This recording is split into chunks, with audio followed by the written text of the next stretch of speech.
നിങ്ങളൊരു ടൗണിൽ നിൽക്കുകയാണ്. അപ്പോൾ ആ സമയത്ത് ഒരുപാട് ആളുകൾ അവിടെയുണ്ട്. അവരെല്ലാവരും വൈറ്റ് ഡ്രസ്സാണ് ഇട്ടിട്ടുള്ളതെന്ന് വിചാരിച്ചോ. പെട്ടെന്ന് കണ്ടു അതിനിടയിൽ നിന്ന് ഒരാൾ നല്ല തിളക്കമുള്ള ഒരു റെഡ് ഷർട്ട് ഇട്ടിട്ട് ഒരാൾ ഇങ്ങനെ വരികയാണ്. അപ്പോൾ അയാൾ നിങ്ങളുടെ അടുത്തേക്ക് വരുന്നു.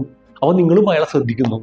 അടുത്തെത്തി കഴിയുമ്പോൾ അയാൾ നന്നായിട്ടൊന്ന് ചിരിക്കുന്നു, നിങ്ങളുടെ പേര് വിളിക്കുന്നു, ഒരു ചോക്ലേറ്റ് നിങ്ങൾക്ക് തരുന്നു. അത് കഴിഞ്ഞിട്ട് ആൾ പോകുന്നു.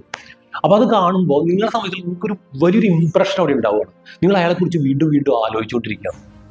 ഓക്കെ, ഇപ്പോൾ ഞാൻ പറഞ്ഞുകൊണ്ടിരിക്കുന്നത് ഒരു മാർക്കറ്റിംഗ് ടെക്നിക്കിനെ കുറിച്ചിട്ടാണ്.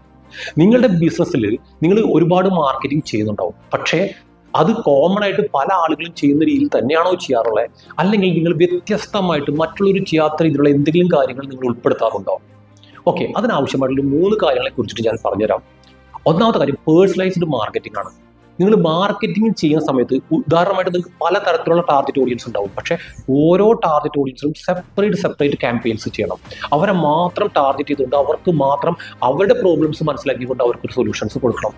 രണ്ടാമത്തെ കാര്യം എക്സ്പീരിയൻസ് മാർക്കറ്റിംഗ് എന്ന് പറഞ്ഞാൽ, ഇപ്പോൾ നമ്മുടെ ഒരു ഉദാഹരണമായിട്ട് പറഞ്ഞാൽ, ഇപ്പോൾ നമ്മുടെ ഒരു ടെക്സ്റ്റൈൽ ഷോപ്പിലേക്ക് ഒരാൾ വന്നു എന്ന് വിചാരിച്ചോ.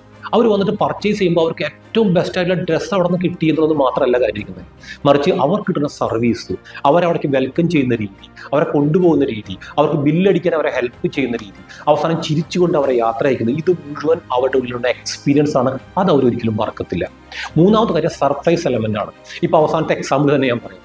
അതായത് ഇപ്പോൾ നമുക്ക് എല്ലാം ടെക്സ്റ്റൈൽസ് എല്ലാം വാങ്ങിച്ചു കഴിഞ്ഞ് പുറത്തു പോകുന്നതിന് മുമ്പ് അവർ നമുക്ക് ചെറിയൊരു ഗിഫ്റ്റ് നമുക്ക് തരും. നല്ല ഗിഫ്റ്റ് പേപ്പറിലൊക്കെ പൊതിഞ്ഞിട്ട് നല്ല ഭംഗിയുള്ള ഒരു സംഭവം നമുക്ക് തരും.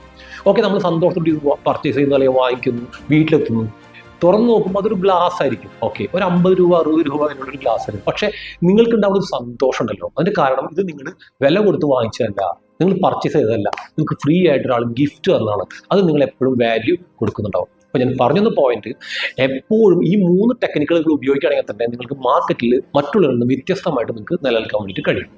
ഓക്കെ, ബിസിനസ് മാസ്റ്ററി ഹബ്ബ് എന്ന് പറയുന്ന ഒരു കമ്മ്യൂണിറ്റി നമുക്കുണ്ട്.